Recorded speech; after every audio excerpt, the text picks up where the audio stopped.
പെണ്ണ് എന്ന് പറഞ്ഞൊരു വിഷയം അതാണെന്ന് സംസാരിക്കും. അപ്പോൾ ടോപ്പിക്കിന്റെ പേരും പെണ്ണ്. ഞാൻ വ്യക്തമായിട്ട് നന്നായിട്ട് ആലോചിച്ച് എഴുതി തയ്യാറാക്കിയ സംഭവമൊന്നുമല്ല, അനുഭവം.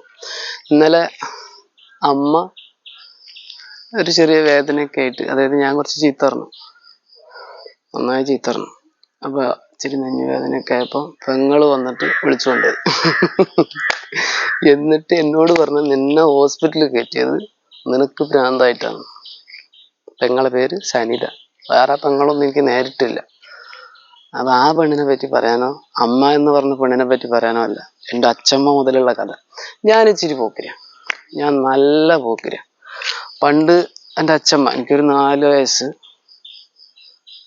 ഒക്കെ ഉള്ള സമയത്താന്ന് തോന്നുന്നുണ്ട്, ഈർക്കളിട്ട് വരും അടിക്കാൻ. കാരണം നല്ല പോക്കിരി എന്ന് പറഞ്ഞാൽ നല്ല പോക്കിരി. അപ്പൊ ഞാൻ എന്ത് ചെയ്യും, മേലേക്ക് കയറും. അച്ചമ്മയ്ക്ക് എന്ന് പറഞ്ഞാൽ അന്ന് 10 പ്രസവിച്ച് അതിൽ 7 മരണപ്പെട്ട്, പിന്നെ അത്രയും വീക്കാണ്, ബോഡി വീക്കാണ്, മേലേക്ക് കയറൂല. ഞാനാണെങ്കിലോ ഓരോ കുരുത്തക്കേട് കാട്ടും മേലേക്ക് കയറും. ആ വീട് ടെറസിന്റെ മുകളിലാണ്. എന്നിട്ട് ഞാൻ അവിടെ നിന്ന് കൊഞ്ഞനം കുത്തും ചെറുപ്രായത്തിൽ. എനിക്ക് നല്ല ഓർമ്മയാണ്.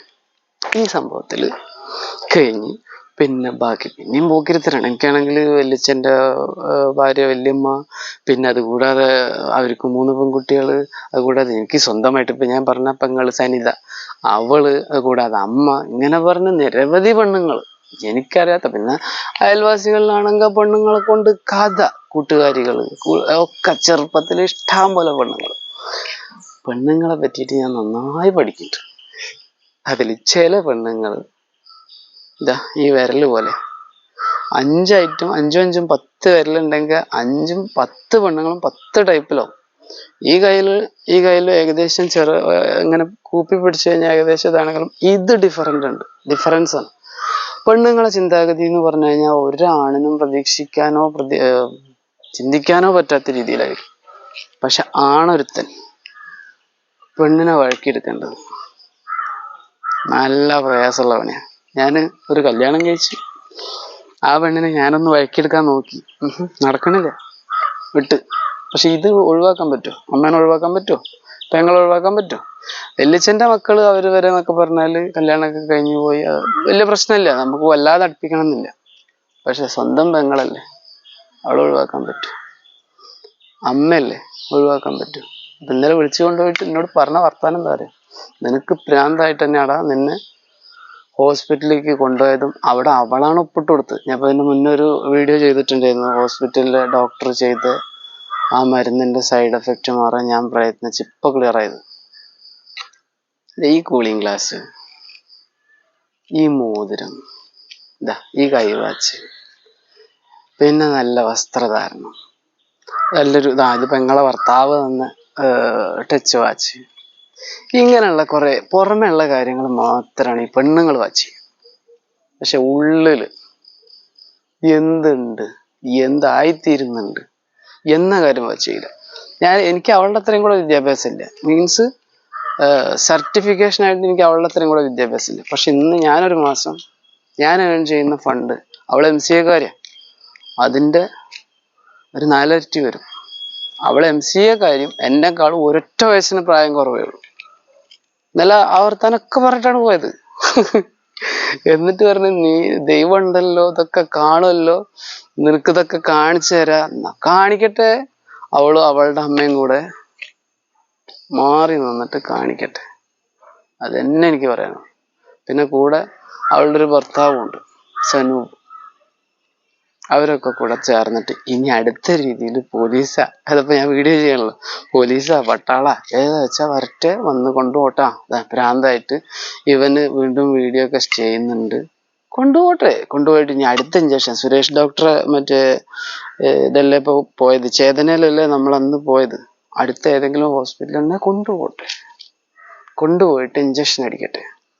നമുക്കാണെങ്കിൽ കുടുംബക്കാർ ഇഷ്ടം പോലെ ഉണ്ട്, എല്ലാരും കൂടെ വന്നിട്ട് ഇഞ്ചക്ഷൻ അടിക്കട്ടെ. എനിക്ക് ഒന്നേ പറയാനുള്ളൂ, അടിക്കുകയാണെങ്കിൽ അടിച്ച് കൊല്ല.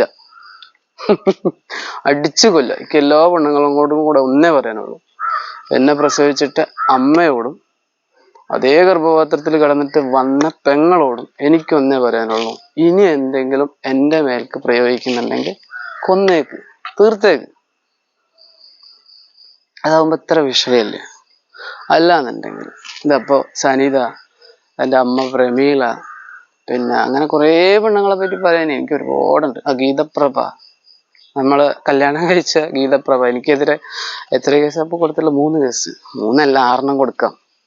6 വരെ കൊടുക്കാന്ന് പറഞ്ഞപ്പോ ഞാൻ ഹൈക്കോടതി പോയപ്പോ അവിടുത്തെ വക്കീല് പറഞ്ഞു അവളെ പറ്റിയിട്ടും അവളുടെ അമ്മ അംബുജാക്ഷി അവരെ പറ്റിയിട്ടൊക്കെ എനിക്ക് പറയാനുള്ളത്, പെണ്ണാണ്, പെണ്ണ് ഒരുമ്പെട്ടാൽ ബ്രഹ്മനും തടുക്കൂല എന്ന് പറഞ്ഞിട്ടുണ്ട്. ഒന്നുകിൽ നിങ്ങൾക്ക് എന്നെ തീർക്കാം, എല്ലാ പെണ്ണുങ്ങൾക്കും കൂടെ ഒരുമിച്ച് വന്നിട്ട് എന്നെ തീർക്കാം, ഒരു കുഴപ്പമില്ല, ഞാൻ നിന്ന് തരും.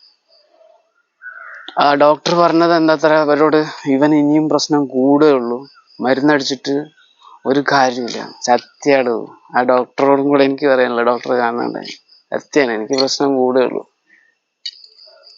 നിങ്ങളുടെയൊക്കെ ഇടയിൽ നിന്നാൽ എനിക്ക് പ്രശ്നം കൂടുകയുള്ളൂ. അപ്പൊ അതുകൊണ്ട് ഞാനതാ എൻ്റെതായ രീതിയിൽ ഇപ്പം ഇറങ്ങും, പഠിത്തന്നെ ഇറങ്ങും.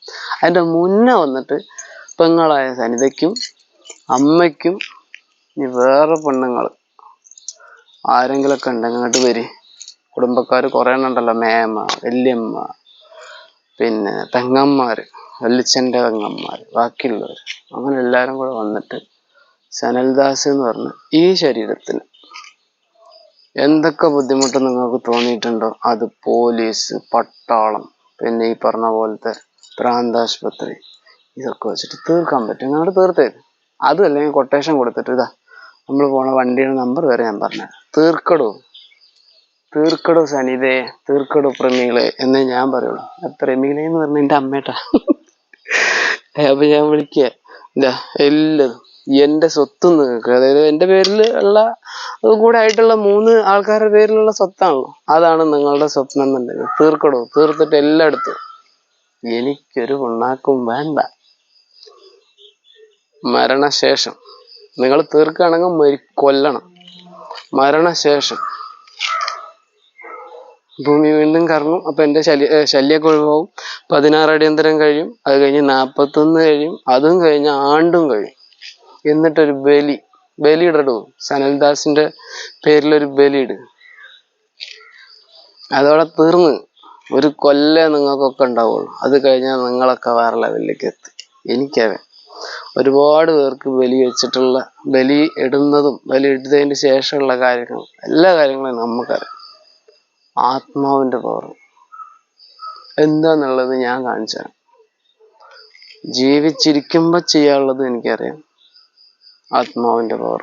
മരണശേഷം ആത്മാവിന്റെ പവർ എന്താന്നുള്ളത് എനിക്കറിയാം. പ്രമീള എന്ന് പറയുന്ന എൻ്റെ അമ്മയോടും സനിത എന്ന് പറയുന്ന എൻ്റെ പെങ്ങളോടും ബാക്കിയുള്ള എല്ലാ പെണ്ണുങ്ങളോടും കൂടെ എനിക്ക് പറയാനുള്ളൂ, എന്നോട് കളിക്കുമ്പോൾ തീർക്കാനായിട്ടുള്ള ലെവലിൽ കളിക്കണം. അല്ലാന്നുണ്ടെങ്കിൽ എന്നോട് കളിക്കാൻ നിൽക്കരുത്. അപ്പൊ ഇനി പെണ്ണുങ്ങളെ പറ്റിയിട്ട് കുറെ പറയട്ടെ. അപ്പൊ ഞാൻ ഇവർക്കൊരു വാണിംഗ് കൊടുത്താണ്. അത് കൂടാതെ പെണ്ണുങ്ങൾ എന്ന് പറഞ്ഞാൽ ഭയങ്കര രസമാണ്. ഇതിന് മയക്കെടുക്കാൻ ഭയങ്കര പ്രയാസം. ഇതാ ഈ ഓടക്കുഴൽ പോലെ. ഞാൻ പണ്ട് തബല പഠിക്കാൻ പോയി, ബാച്ച്. ഒന്നും എനിക്ക് വേണ്ട, എനിക്കിതൊന്നും വേണ്ട. എനിക്കുള്ളത് തലച്ചോറും വേണ്ട. എനിക്ക് പ്രവർത്തിക്കാൻ തലച്ചോറും വേണ്ട. തലച്ചോറ് നിങ്ങൾ തമർത്തിന്ന് വെക്കുക. വേറെ സാധനമുണ്ട്. ആരെങ്കിലും ഏതെങ്കിലും പെണ്ണുങ്ങൾക്ക്, ഇപ്പൊ ഗീതപ്രഭ, സനിത, പ്രമീള എന്ന് പറഞ്ഞ എൻ്റെ അമ്മ, ഗീതപ്രഭന്റെ അമ്മ അംബുജാക്ഷി, ഇതൊക്കെ കൂടെ വന്നിട്ട് എന്നെ അങ്ങ് തീർക്കാൻ വേണ്ടിയിട്ട് ശ്രമിക്കാനുണ്ട്. നന്നായി ശ്രമിക്കണം കേട്ടോ, കുറച്ച് മെനക്കെടണം. കാരണം എന്താ വെച്ചാൽ തലച്ചോറിൽ ആ സാധനമാണ് സേവ് ചെയ്തിട്ടില്ല. AI ടെക്നോളജി ഉപയോഗിച്ച് ചെയ്യാവുന്നതിനേക്കാളും വലിയൊരു സംഭവമുണ്ട്, DI ടെക്നോളജി. ആ ടെക്നോളജിയാണ് ഞാൻ കയറ്റിയിട്ടുള്ളത്. അപ്പൊ അതുകൊണ്ട് നിങ്ങൾ തീർത്തോ. AI, artificial intelligence. ആർട്ടിഫിഷ്യലാണ്. അമ്മേന്റെ ഗർഭപാത്രത്തിൽ ഉണ്ടായിരുന്ന ഒരു മുട്ട, ആ മുട്ടയിൽ ബീജം, അച്ഛന്റെ ബീജം ചേർന്നിട്ട് തന്നെയാണ് ഈ ശരീരം ഉണ്ടായിട്ടുള്ളത്. പ്രമീള എന്ന് പറഞ്ഞ ആ അമ്മേന്റെ ഗർഭപാത്രത്തിൽ സാധാരണ മെൻസസ് ആയിക്കൊണ്ടേയിരുന്നിരുന്ന ഒരു മുട്ട, ആ മുട്ടയിൽ ബീജം ചേർന്നിട്ടാണ് ഈ ശരീരം ഉണ്ടായിട്ടുള്ളത്. ആ ശരീരത്തിലേക്ക് ആത്മാവ് എവിടുന്ന് പ്രവേശിച്ചെന്ന് വെച്ചാൽ പ്രമീളന്റെ അമ്മയോ, പ്രമീള പറഞ്ഞ എൻ്റെ അമ്മയുടെ അമ്മയോ അതിൻ്റെ അച്ഛനോ ആരും കൊണ്ടൊന്നുമല്ല. മീൻസ് ആത്മാവ് വരുന്നത് എവിടെ നിന്നാണ്? ദൈവത്തിൻ്റെ അടുത്തുനിന്ന്. അപ്പോ ദൈവം എവിടെയുള്ളത്? അത് അറിയണവനറിയാം, എല്ലാത്തിനും ചൊറിയ. അപ്പൊ ഈ സനിത എന്ന് പറയുന്ന പെങ്ങളും പ്രമീള എന്ന് പറയുന്ന അമ്മയും പിന്നെ ഒരുപാട് പേര്, ഗീതപ്രഭ എന്ന് പറയുന്ന എൻ്റെ വൈഫും ഒക്കെ പെണ്ണുങ്ങളാണ്. ഈ പെണ്ണുങ്ങൾക്കൊക്കെ ഒന്ന് ശ്രമിക്കാം, സനൽദാസ് എന്ന് പറയുന്ന വ്യക്തിയെ ഒന്നുമില്ലാതാക്കാൻ ശ്രമിച്ചു, മാക്സിമം ശ്രമിച്ചു. കൊല്ലണം. അല്ല എന്നുണ്ടെങ്കിൽ പണി, ഞാൻ തുടങ്ങി വെച്ച പണി അത് ഞാൻ ചെയ്യും. വഴക്കാൻ വേണ്ടിയിട്ട് തന്നെയാണ് ജീവിക്കുന്നത്. പെണ്ണ് എന്ന് പറഞ്ഞാൽ എനിക്കിഷ്ടമുള്ള അത്രയും പെണ്ണിനോടുള്ള എൻ്റെ ഒരു ഇഷ്ടം, അതാണ് ഞാൻ ഇപ്പോൾ AI ടെക്നോളജിയിലൂടെ കാണിച്ചിട്ടുള്ളത്. കുറെ പെണ്ണുങ്ങൾ എന്നെ തലോടുന്നതും അതും ഇതൊക്കെ AI ടെക്നോളജിയാണ്. പക്ഷെ പെണ്ണുങ്ങൾ നന്നായി തലോടും, അവരെ വേണ്ട രീതിയിൽ നന്നായി മയക്കി കഴിഞ്ഞാൽ ഓടക്കുഴൽ പോലെയാണ്, ഭയങ്കര പ്രയാസം. ചിലർക്ക് ചിലപ്പോൾ പെട്ടെന്നൊക്കെ വഴക്കാൻ പറ്റിയെന്ന് വരും, ചിലർക്ക് ചിലപ്പോൾ ഒന്നിനെ പെട്ടെന്ന് വഴക്കാൻ പറ്റിയെന്ന് വരും. എനിക്ക് ഒന്നിനല്ല വഴക്കുണ്ട്. വഴക്കാണെങ്കിൽ ഒരുപാടാണ്. നിലവിലുള്ള ബന്ധങ്ങളിലുള്ള കുറച്ച് പേരെ എനിക്ക് വഴക്കണം. അല്ലാന്നുണ്ടെങ്കിൽ മീൻസ് അതിന് വേണ്ടാന്ന് വെക്കണം. അപ്പൊ ചിലരൊന്നും വഴക്കാനേ പറ്റൂല. ചില പെണ്ണുങ്ങളിപ്പോ എനിക്ക് തീരെ വഴക്കാൻ പറ്റില്ല. ഇപ്പൊ ഗീതപ്രഭ എന്ന് പറഞ്ഞ വൈഫ്, അവളെ വഴക്കാൻ പറ്റൂല. അത് വഴങ്ങണ ടൈപ്പല്ല, അത് വേറെ ടൈപ്പാണ്. വേറൊരു കല്യാണം കഴിച്ച് അവിടെ വഴങ്ങിയില്ല. പിന്നെ അതൊക്കെ അറിഞ്ഞുകൊണ്ട് ഞാനും കല്യാണം കഴിച്ച് എൻ്റെ അടുത്തും വഴങ്ങിയില്ല. പിന്നെ അവൾ ആരുടെ അടുത്തും ഇനി വഴങ്ങൂല. അപ്പൊ പിന്നെ അതിനെ പറ്റിയിട്ട് നമ്മൾ ചിന്തിക്കേ വേണ്ട. പക്ഷെ പ്രമീള എന്ന് പറഞ്ഞതും സനിത എന്ന് പറഞ്ഞതും, സനിതയുടെ പഴയ പ്രണയങ്ങളും പ്രമീളയ്ക്ക് ഇനി കല്യാണത്തിന്റെ മുമ്പ് നല്ല പ്രണയങ്ങൾ ഉണ്ടായിരുന്നു. അതായത് എൻ്റെ അമ്മയുടെ കാര്യം പറഞ്ഞിട്ടാ, അതെനിക്കറിയില്ല. പക്ഷെ സനിതയ്ക്ക് എത്ര പ്രണയം ഉണ്ടായിരുന്നു എന്നുള്ളത്, അതിന്റെ പിന്നിൽ എന്തൊക്കെ നടന്നു എന്നുള്ളത് എനിക്കറിയാം. അപ്പോ അത് നടന്നില്ല. പിന്നെ കല്യാണം കഴിച്ചു. ഇന്നേ വരെ അവൾക്ക് വേറൊരുത്തിന് വേണ്ടി പ്രണയമില്ല. അവൾ നന്നായിട്ട് സ്നേഹിക്കുന്നുണ്ട് അവളുടെ ഹസ്ബൻഡിനെ. അതിനെ ഞാൻ നന്നായി ബഹുമാനിക്കും. എൻ്റെ അമ്മയ്ക്ക് കല്യാണത്തിന്റെ മുന്നേ വല്ല പ്രണയം ഉണ്ടായിരുന്നോ എന്ന് എനിക്കറിയില്ല. പക്ഷെ അച്ഛനെ നന്നായി സ്നേഹിച്ചു. ഈ പറഞ്ഞ പോലെ എന്നെയും എൻ്റെ പെങ്ങളെയും വേണ്ട രീതിയിലൊക്കെ നോക്കി. പക്ഷെ ഇന്നലെ എൻ്റെ അടുത്തുനിന്ന് നല്ല ചീത്ത കേട്ട്, കുറച്ച് കുരുത്തക്കേട് കട്ടി, പറഞ്ഞത് കുറച്ച് അനുസരിക്കാതെ. കാരണം കുടുംബത്തിൽ കുറച്ച് പ്രശ്നങ്ങൾ സൃഷ്ടിക്കാനുള്ള രീതിയിൽ എൻ്റെ അമ്മ ഇന്നലെ കുറച്ച് പ്രയാസങ്ങൾ എനിക്ക് കാണിച്ചപ്പോൾ ഞാൻ നന്നായി ചീത്ത. അപ്പോഴേക്ക് നെഞ്ഞുവേദന വന്നു. പെങ്ങളെ വിളിച്ചു, പെങ്ങള് കൊണ്ടുപോയി. ഇതാണ് ഇപ്പൊ കഥ. പക്ഷെ ഇതൊന്നല്ല കേട്ടോ, പെണ്ണുങ്ങളെ പറ്റിയിട്ടാണ് ഞാൻ പറയുന്നത്. ഒരു പെണ്ണല്ല, ഒരുപാട് പെണ്ണുങ്ങളെ പറ്റിയിട്ട് ഒരുപാട് പറയണ്ട. അപ്പൊ ഇത്രേ പറഞ്ഞിട്ടുള്ളൂ. ഈ പറഞ്ഞ പ്രകാരം ഈ അമ്മയ്ക്കും പെങ്ങൾക്കും ഈ ഒരു വീഡിയോ വെച്ചിട്ട് അടുത്ത പ്രാന്താശുപത്രികളുണ്ട്. VRC ഉണ്ട്, അവിടെ എൻ്റെ പേരുണ്ട്. ഇപ്പോ ചേതന ഉണ്ട്, അവിടെ ഇപ്പൊ എൻ്റെ പേരുണ്ട്. ഇനി കുതിരവട്ടമുണ്ട്. തീരുമാനിക്കും. എനിക്കാണോ ഭ്രാന്ത്? ഞാൻ നേരത്തെ ഇത് പറഞ്ഞിരുന്നല്ലോ, ആൾക്ക് ഭ്രാന്തായാൽ ചങ്ങലക്കാണോ ഭ്രാന്ത് എന്നുള്ളത് ഇപ്പൊ തീരുമാനിക്കും. ചങ്ങലക്കാണ് ഭ്രാന്ത് എന്നുണ്ടെങ്കിൽ ഒരു രക്ഷയില്ല, നിങ്ങൾ മാക്സിമം ട്രൈ ചെയ്യും. എനിക്കാണ് ഭ്രാന്ത് എന്നുണ്ടെങ്കിൽ നിങ്ങൾ വാ, പോലീസിനെ വിളിച്ചു വാ, പട്ടാളത്തിനെ വിളിച്ചു വാ. ഇനിയിപ്പോ കോടതിന്റെ ലെവലിലേക്കാണെങ്കിൽ അങ്ങനെ പോകാം. കാരണം ഇപ്പൊ ഞാൻ നിന്റെ പേര്, അതായത് പെങ്ങളെ പേര് പറഞ്ഞു, അമ്മയുടെ പേര് പറഞ്ഞു. ശരിക്കും പറഞ്ഞു കഴിഞ്ഞാൽ പറയൂല. ഒരു വീട്ടിലെ പ്രയാസങ്ങള് അത് പറയൂല. ഇപ്പൊ വൈഫിന്റെ കാര്യങ്ങളായിട്ട് നമ്മൾ വീഡിയോ ചെയ്തു. കാരണം അത് വേറെ വീട്ടിലത്തെ പെണ്ണാണ്.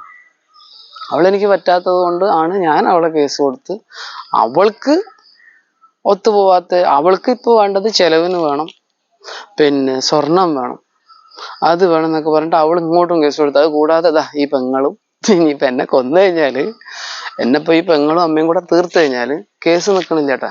ഈ ഗീതപ്രഭ എന്ന് പറഞ്ഞ വൈഫ് പെണ്ണാണേ, അവള് ഇനിയിപ്പോ പോട്ടെ, നിങ്ങൾ എന്നെ ഭ്രാന്താശുപത്രി തന്നെ കൊണ്ടുപോയിട്ട് വീണ്ടും നേരത്തെ മാതിരി കോമയിലാക്കിയാൽ കേസ് തീർന്നില്ല. ഞാൻ ഈ പെങ്ങളെയും അമ്മേനെയും കോടതി കയറ്റാതിരിക്കാൻ വേണ്ടിയിട്ട് ഞാൻ മാക്സിമം ശ്രമിച്ചു. കഴിഞ്ഞ തവണ അമ്മയാണ് കോടതിയിൽ പോയത്. ഇനി അടുത്ത തവണ ആരാ പോകേണ്ടത്? പെങ്ങളാണ് പോകേണ്ടത്. പോയിട്ടില്ലെങ്കിൽ ജയിലിൽ നിന്ന് പോലീസ് വന്നിട്ട് വിളിച്ചു കൊണ്ടുപോയിക്കോളും, അതൊന്നും വിഷയമില്ല. ആ രീതിയിലാണ് ഗീതപ്രഭ ഇവർക്കെതിരെ കേസ് കൊടുത്തുള്ളത്. അപ്പോൾ ഈ സനിതയ്ക്ക്, പ്രമീള എന്ന് പറഞ്ഞ എൻ്റെ അമ്മയ്ക്ക് സനൽദാസിനെ തീർത്തുകൊണ്ട്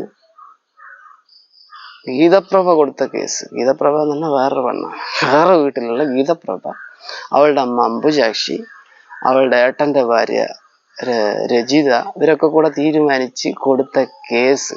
അവരൊരുമിച്ച് ആണല്ലോ ഈ ഞാനും സന്നിധിയും അമ്മ പ്രമീളയും കൂടെ കൊടുത്ത പീഡിപ്പിച്ചു, സ്വർണം അപഹരിച്ചു, 10 ലക്ഷം രൂപ മയത്തിൽ തട്ടിയെടുത്തു എന്ന് പറഞ്ഞിട്ടുള്ള കേസ്. എന്നെ നിങ്ങൾ തീർക്ക്. എനിക്ക് പറയാനുള്ളത്, MCA പഠിച്ച് ഇന്നും സ്കൂൾ ടീച്ചറായിട്ട് വർക്ക് ചെയ്യുന്ന പെങ്ങളോട് പ്രത്യേകിച്ച്, ഇന്നലെ എന്നിട്ട് കുറേ വർത്താനം പറഞ്ഞ് അവളവിടെ തെളിഞ്ഞു പോയ പെങ്ങളെ, അമ്മേ, എനിക്ക് പറയാനുള്ളത്, നേരിട്ട് ഇനി നമ്മൾ സംസാരില്ല. എനിക്ക് എന്തെങ്കിലും നിങ്ങളോട് പറയാനുണ്ടെങ്കിൽ യൂട്യൂബ് വഴി വരും. നിങ്ങൾ എന്നെ തീർക്ക്. അതേ ഹോസ്പിറ്റലിൽ കൊണ്ടുപോയിട്ട് അതെല്ലാം മറ്റേ വല്ല കൊട്ടേഷൻ കൊടുത്തിട്ട് തീർത്തിട്ട് ഗീതപ്രഭ കൊടുത്ത കേസ് നിങ്ങൾ തീർത്തോ. ഒന്ന് തീർക്കാനൊരു പ്രയാസമില്ല. ഇപ്പോൾ എൻ്റെ ഡെത്ത് സർട്ടിഫിക്കറ്റ് കൊടുത്തിട്ട് 2 വിധത്തിൽ തീർക്കാം. ഒന്നുകിൽ അവള് പറഞ്ഞിട്ടുള്ള പ്രകാരം 12 പവൻ ഞാൻ അപഹരിച്ചു എന്ന് പറഞ്ഞതിന്റെ 12 പവന്റെ വാല്യൂ, അല്ലെങ്കിൽ അവള് പറഞ്ഞ വിധത്തിലുള്ള സ്വർണം മേടിച്ചു കൊടുക്കുക. അതുകൂടാതെ ഗീതപ്രഭ പറഞ്ഞ പ്രകാരം ഗീതപ്രഭേന്റെ അച്ഛനെ കൊടുക്കുക. വളരെ കഷ്ടപ്പെട്ട് ബുദ്ധിമുട്ടിയിട്ട് 11 ലക്ഷം രൂപ ഉണ്ടാക്കിയിട്ട് എനിക്ക് തന്നു. അപ്പൊ അവിടെ മറ്റാൾക്ക് കഷ്ടപ്പാടൊന്നുമില്ല. അത് ഗീതപ്രഭേന്റെ ഏട്ടൻ ജിതേഷ് രാമേന്ദ്രന് ഒരു കഷ്ടപ്പാടുമില്ല. ജിതേഷ് രാമേന്ദ്രനൊന്നും അറിയാതെയാണ്, ഈ രജിത രാമേന്ദ്രനൊന്നും അറിയാതെയാണ്, അംബുജാക്ഷി ഒന്നും അറിയാതെയാണ് ഈ ഗീതപ്രഭ അച്ഛൻ്റെ അടുത്തുനിന്ന് വളരെ കഷ്ടപ്പെട്ട് 11 ലക്ഷം രൂപ സനൽദാസിന് തന്നത്. സനൽദാസിനല്ലേട്ടാ, സനൽദാസ്, പ്രമീള, സനിത ഇവര് കൂടിയിരുന്ന് ആലോചിച്ച് അവളെ വളരെയധികം പീഡിപ്പിച്ചിട്ട് തന്നത്. എന്നെ തീർത്തിട്ട് നിങ്ങൾക്ക് ആ കേസ് ക്ലിയർ ആക്കിയിട്ട് ചെയ്യാൻ പറ്റുമെങ്കിൽ ചെയ്യടോ സനിതയെ, പെങ്ങളെ, അമ്മയെ, ചെയ്യ്. അപ്പോൾ ഞാൻ പെണ്ണിനെ പറ്റിയിട്ട് ഒരുപാട് പറയാനുണ്ട്. എനിക്ക് ഇന്നലെ ഒരു വിഷയം കിട്ടി. ആ വിഷയം കിട്ടിയതുകൊണ്ടാണ് ഞാൻ ഇപ്പം പെണ്ണിനെ പറ്റി പറഞ്ഞത്. ഇന്ന് എനിക്ക് പെണ്ണെന്ന് പറഞ്ഞാൽ എൻ്റെ എനിക്ക് ഇഷ്ടമുള്ള അത്രയും പെണ്ണുങ്ങൾ ചിലപ്പോൾ മീൻസ് എനിക്ക് ഭയങ്കര ഇഷ്ടമാണ് പെണ്ണുങ്ങളെ, ഭയങ്കര ഇഷ്ടമാണ്. ആൺകുട്ടികൾക്കാളും കൂടുതൽ ഇഷ്ടം എനിക്ക് പെൺകുട്ടികൾ. പക്ഷെ പെണ്ണുങ്ങളായിട്ട് ഞാൻ അടുക്കേണ്ട രീതി എനിക്ക് നന്നായിട്ടറിയാം. ഓരോ ഏജിനനുസരിച്ച്, അതായത് മെച്യൂർഡ് ആയിട്ടുള്ള പെണ്ണുങ്ങൾ, പ്രായപൂർത്തിയായിട്ടുള്ള പെണ്ണുങ്ങൾ, വൃദ്ധരായ പെണ്ണുങ്ങൾ, വയസ്സായിട്ടുള്ള അച്ഛമ്മമാര്, അവരായിട്ട് ഇടപെടാനുള്ള കഴിവ് എനിക്ക് നന്നായിട്ടുണ്ട്. അതൊന്നുമില്ല എന്ന് നിങ്ങൾ തെളിയിച്ചിട്ട് MCA-കാരിയായ പെങ്ങൾക്ക് ഇത്രയും കാലത്തെ അനുഭവം, അന്നത്തെ ആ ഒരു കുറ്റിയടിച്ചതിൻ്റെ പേരിൽ ഞാൻ വീഡിയോ ചെയ്ത് അന്നാണല്ലോ നിങ്ങളെല്ലാവരും കൂടെ എന്നെ കൊണ്ടുപോയിട്ട് ചേതനയിൽ കൊണ്ടുപോയിട്ട് ഇഞ്ചക്ഷൻ അടിച്ച്. അതേപോലെ നിങ്ങൾക്ക് ഇനിയും ചെയ്യാനുണ്ടെങ്കിൽ ചെയ്തോ. എന്നിട്ട് നീ MCA-കാരിയായിട്ട് ടീച്ചറായിട്ട് അമ്മ RD ഏജന്റായിട്ട് ആ അധ്വാനത്തിന്റെ പൈസ, പിന്നെ വീടും പറമ്പും വിറ്റതിന്റെ പൈസയും കാര്യങ്ങളും ഒക്കെ നിങ്ങൾ ഗീതപ്രഭയ്ക്ക് കൊടുത്തോ. എന്നിട്ട് നിങ്ങൾ നന്നായിട്ട് സമാധാനമായിട്ട് ജീവിച്ചോ. എനിക്കത്രേ പറയാനുള്ളൂ. എന്നെ അങ്ങോട്ട് തീർത്തേക്ക്.